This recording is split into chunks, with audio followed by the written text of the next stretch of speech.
So you've got some kind of disguise lined up, right? Yep, all set. Hope so. You'd be a little conspicuous just walking the streets. Relax, Kev. I'll blend right in. Yeah. Well, just get into the sewer system ASAP. Hopefully anyone who notices you will just mind their own business. You sure you want the K9000 there along for this one? I had the good doctor make some adjustments along with the repairs. Remote piloting and AI wiping have been disabled. So yeah, I say let's throw him a bone. Wordplay. My exoskeleton resembles a canine. Canines enjoy bones. Amusing on 2 levels. Let's go.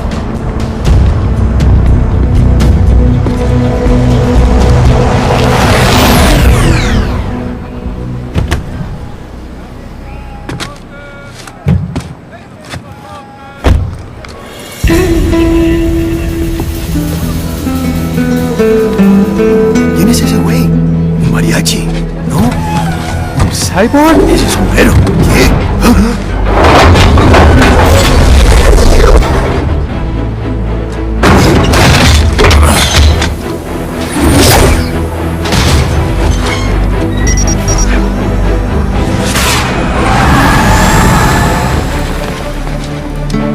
Adiós, amigos. ¿Viste? Qué raro, ¿eh? Hay que hacer que no lo vimos. ¡Vámonos ya!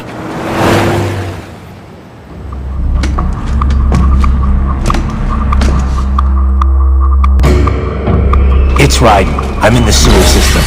All right, let's get started. Your mission's to investigate the Desperado-affiliated research center somewhere in that area.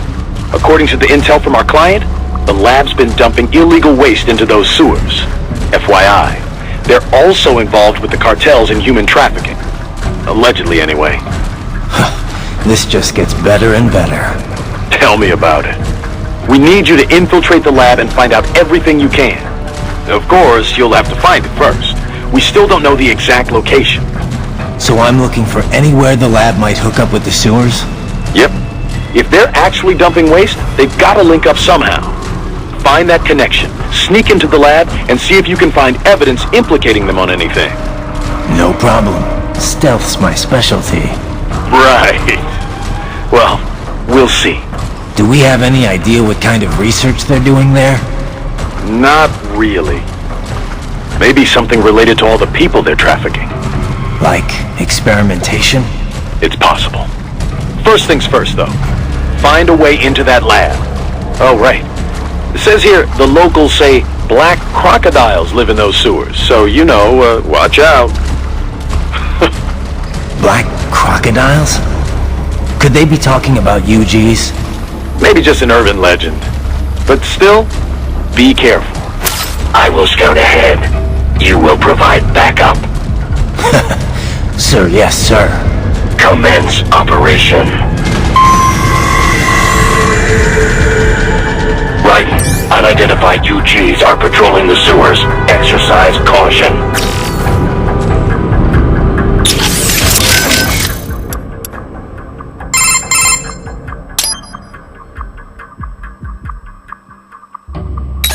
can't believe Dolzaev blew himself up. Pretty common terror tactic. You don't usually see the leaders doing it, though. It's one thing to get your flock pumped up on the glory of dying for the cause, but it's not often they actually go through with it themselves. You gotta have a public face, after all. The guy who gets to claim responsibility on the evening news. In a weird way, Dolzaev showed some serious dedication. Not that I'm about to praise him for it. Yeah, still a terrorist. A suicide bomber in the end. If that's what you want to call him. Still, he kind of failed at it. How so? Well, all that explosion did was put a dent in Abkhazia's budget. More Russia's, really. They're the ones rebuilding the refinery. The coup didn't work out. He couldn't overthrow the government. He was barely a blip on Russia's radar. So, you're saying the bombing didn't accomplish any of his goals? He did it just because he was cornered? Sounds more like just plain suicide. Yeah. Probably wanted to end things with his own hands. Like a samurai committing harakiri. Still not something to be commended for, though. Yeah. Lumping him in with true warriors like the samurai just gives them a bad name.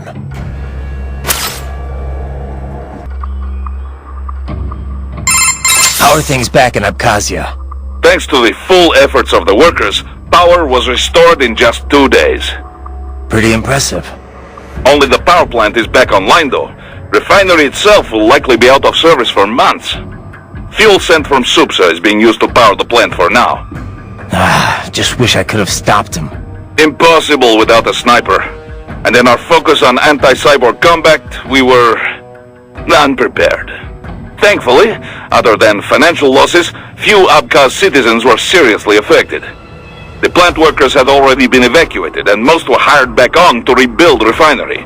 We received payment and are not being blamed for the suicide blast.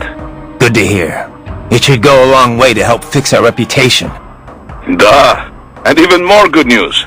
Desperado is down one of its top captains. Let's hope they learned a lesson. We can hope, but it is doubtful. We still do not know who is supporting them. Even if we shut Desperado down entirely, their backers could simply hire some other PMC. Whoever it is, you really think they're interested in the pipeline? Who'd benefit besides the Georgians? Hard to say. Whatever the plan was, it went up in flames with Dolzaev's suicide. The problem is that there are countless companies and governments profiting off the BTC pipeline. Whoever is behind it, they may be too big for a simple security firm like us to do anything. Yeah, one thing we do know, though, is that Sundowner's more than just a pawn in all of this. We need to watch him. Trafficking or not, we need to stop their operation here. Find the evidence, and perhaps we can do that. And Tovarich, be careful. Have you ever worked with this client of ours before? Duh. Several active human rights groups engage in non-violent interventions like this one. Typically, they hire firms like ours to provide security and backup. Most serious human rights abuses take place in unstable regions, after all. Legitimate human rights groups, not fakes set up by oil firm or such things, they cannot handle it. Yeah. It's different for private groups working in hostile regions, especially when some of that hostility comes from the local authorities. Indeed. NGOs and security firms play a greater role in peacekeeping, too. You know, DDR business. Disarmament, demobilization, reintegration. Like the UN runs it. Usually, carrying weapons is not permitted for the group involved, for obvious reasons. So outfits like ours run guard duty. If the locals don't like armed peacekeepers, then they pretend to be unarmed observers instead. Duh. It's beneficial for the client if the locals are aware of the firepower backing them, though.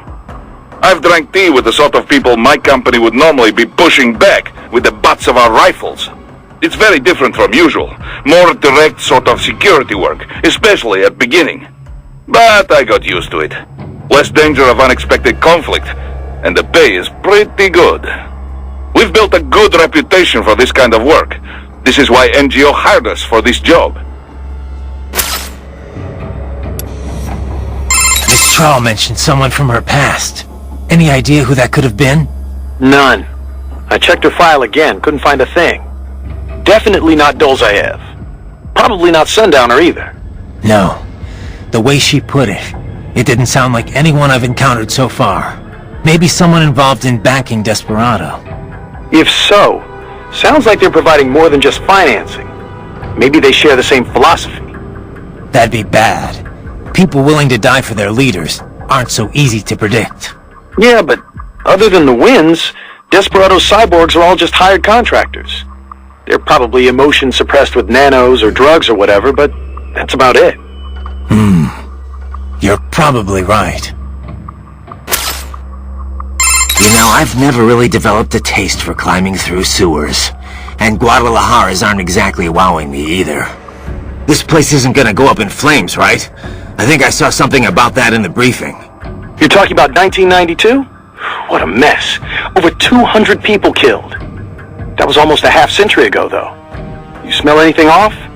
Before the explosions, residents complained they smelled gas from the sewers. I'm in a sewer, Kev. You think I've got my smell receptors on? Local air analysis doesn't show anything potentially poisonous or explosive, though. Well, you ought to be fine then. Besides, little gas explosion's probably not going to kill someone like you. Well, that's very encouraging. Seriously, though, Guadalajara is not a bad place, at least from what I've seen. Oh, it's not. Second largest city in Mexico, after all. I've actually spent a lot of time down there. It's got a lot of charm. The architecture is a fusion of Latin and old colonial Spanish culture. The city's historic district is home to a massive cathedral overlooking the whole town. It's always bustling. It's a lot of fun just kicking back and watching the locals. Walking around the Libertad, taking in the sun with a cerveza in one hand, mariachi band nearby. No better way to spend a weekend, let me tell you. If this PMC thing doesn't work out, you'd make one hell of a tour guide. Meanwhile, I'm down in this dark, filthy, humid, cramped sewer. Also, if you ask me, the girls over there are the hottest in all of Mexico. You wouldn't believe some of the chicas I've chatted up. On the street, in the shopping malls, at the bars. Sounds like better company than a robo-wolf and a bunch of plague-ridden mice. Well, hang in there. I'll buy you a shot of tequila after we wrap this up. The city of Tequila's not far, actually. That's where it originated. I'll take you up on that. Now let's get this over with. Doc, I'm seeing Desperado cyborgs explode here after I take them down. For security purposes, I would imagine. Cyborgs often use classified tech from suppliers who take great pains to maintain their trade secrets. Most likely, these models have a self-destruct failsafe that triggers once they cannot defend themselves. So they die even though their brains could be transferred to a new body? I understand your concern, Raiden, but I'm sure these conditions were clearly stated in their contracts. This is one area that is well regulated by the law. PMCs must inform their workers of such things. These men knew the danger when they signed up. No doubt they were compensated for the additional risk. Right. You should be more concerned with the potential for data loss in these explosions. They could damage or even erase the holographic memory in their left hands.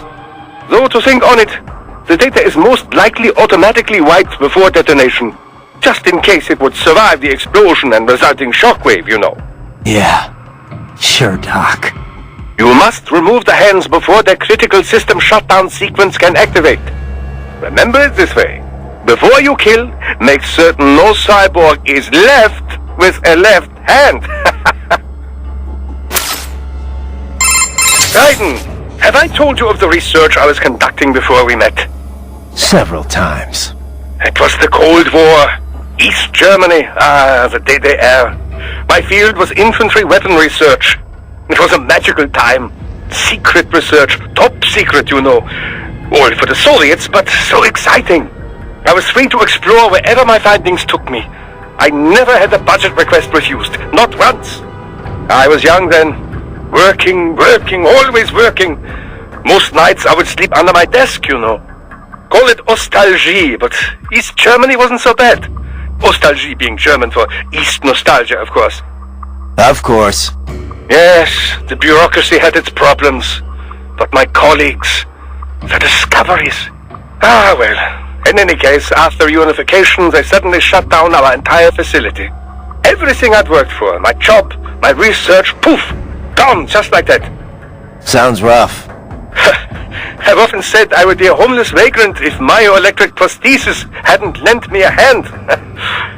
Artificial limbs were crude props then, you know, designed only for appearances. They were hardly functional. If you lost an arm or leg, you were disabled, and that was that. The key was running actuators based on electromyography signals from the skin's surface, of course. This enabled a great range of movement, even more so than a natural limb. It was then I realized my knowledge of robotics and engineering could come in handy. So, I contacted a prosthesis laboratory in Dortmund, and I was hired immediately. Patents filed in my name made quite a bit of money, you know. Soon I was made the head of my own lab. And that's when you started filling orders from PMCs. Indeed. From contractors who'd been referred by their employers, to be exact. Workers from your industry quickly became our best customers. We were flooded with orders.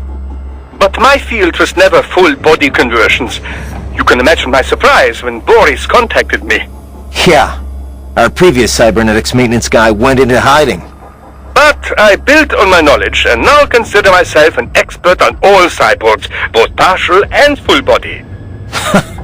Glad I could help with your on-the-job training. Seriously, though, we're lucky to have you on board. Yes, I should think we have both benefited from our arrangement. Which reminds me, do not forget our other arrangement. The cyborg's left hands, if you would. Got it. Wolf?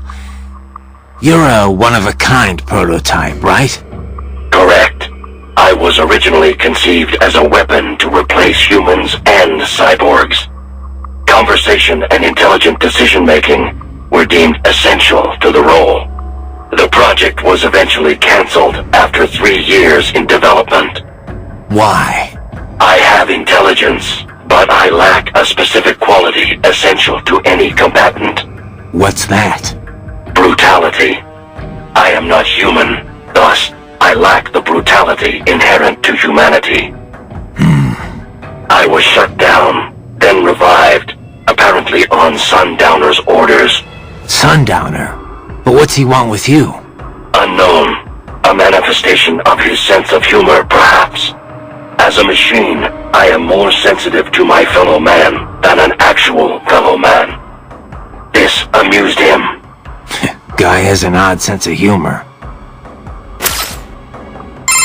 So, you were under Mistral's command all this time? I originally took orders from Sundowner, but not for long. As a novelty, I did not last. Mistral saw more potential in me. What'd she see? Unknown. However, she apparently enjoys the company of dogs. She demanded 100% obedience. As long as it was given, she treated me well. She was looking for companionship? That I cannot say. I still have relatively little communication experience with humans. My ability to read emotions not explicitly expressed by speech is lacking.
Too much attention down there. Ah, the Mastiff. That body makes it good in close quarters combat. It uses those arms to grab and damage foes. Moves like that you cannot parry, Raiden. You need to avoid them completely. Watch carefully to tell when it will grab rather than punch or some other attack. Hey Kev, let me ask you something. What's up? We've been over pretty much all the... No, those girls in Guadalajara, you never told me what happened. Jeez, man, we're in the middle of a mission here. So they used you for free drinks and then took off, I take it, huh?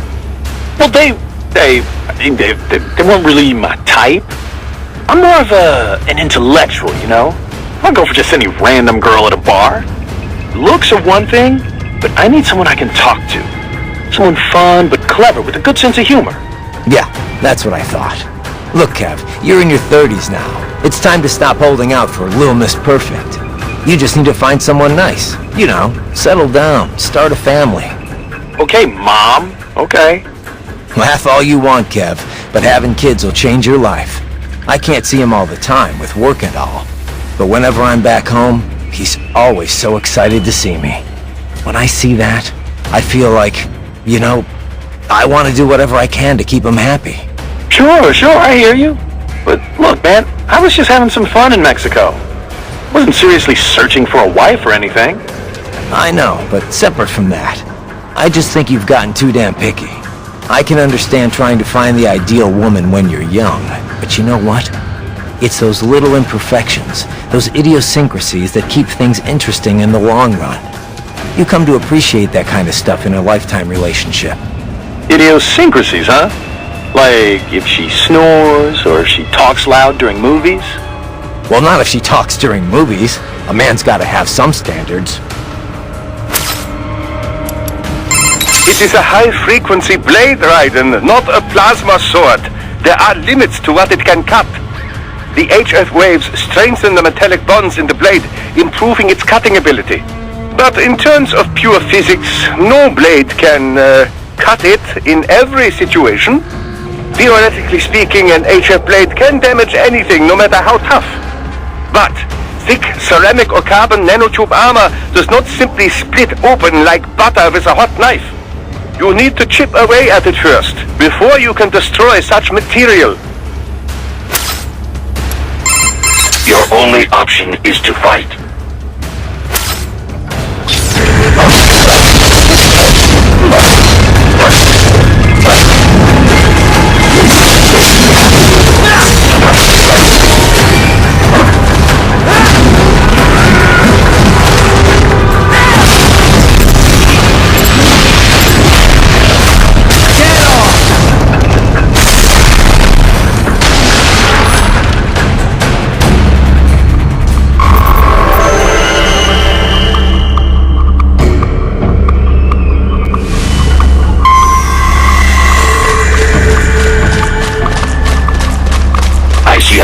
Catwalk.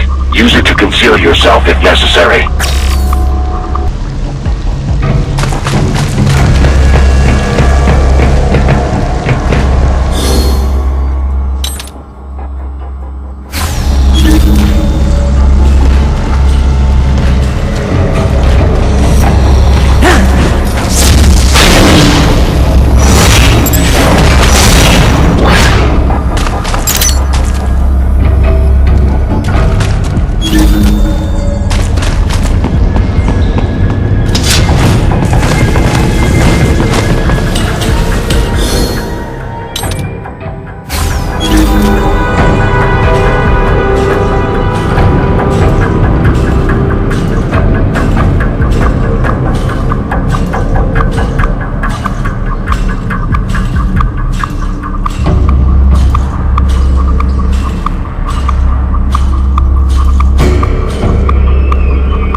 The Raiden I know.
There's a boy down here?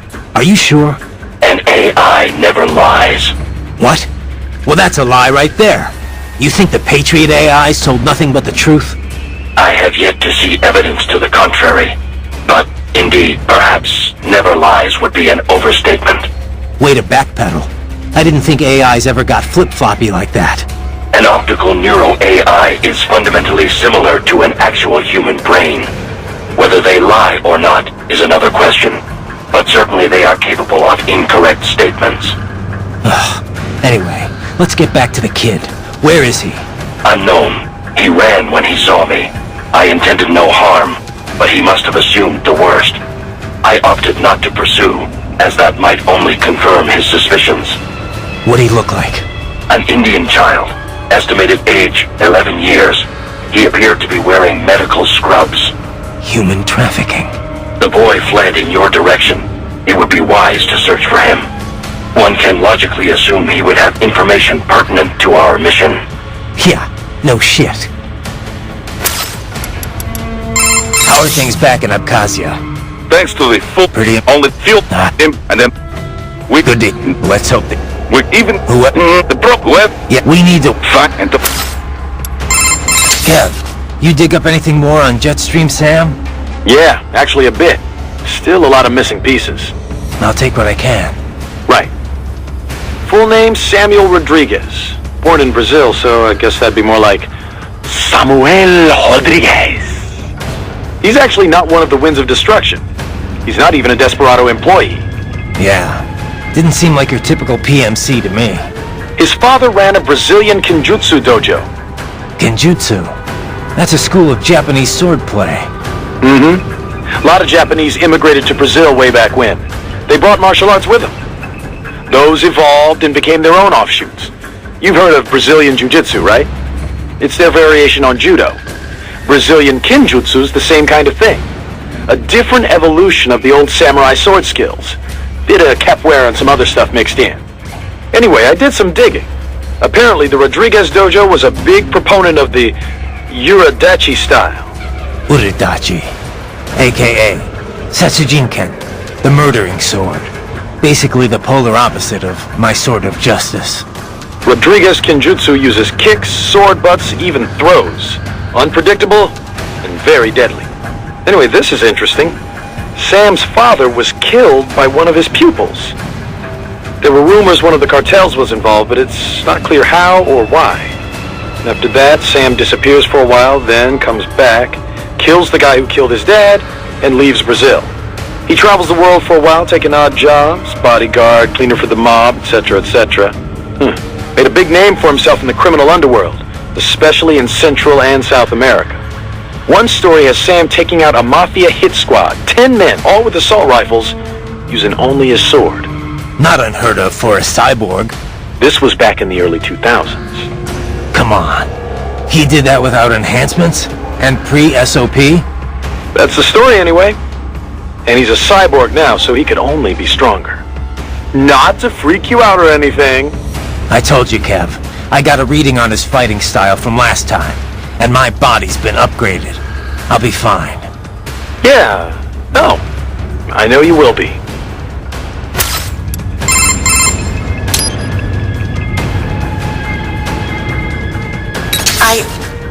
I hope she didn't get to you. Wanting to protect the weak that's worth striving for. Don't worry. I've heard more than a few supervillain spiels in my time. Maybe we had some things in common in our past, but not anymore. I bring my beliefs into every battle I fight. You want to call me foolish? Well, that's not going to change me. I'm glad to hear that, Raiden. Yeah, thanks. Raiden out.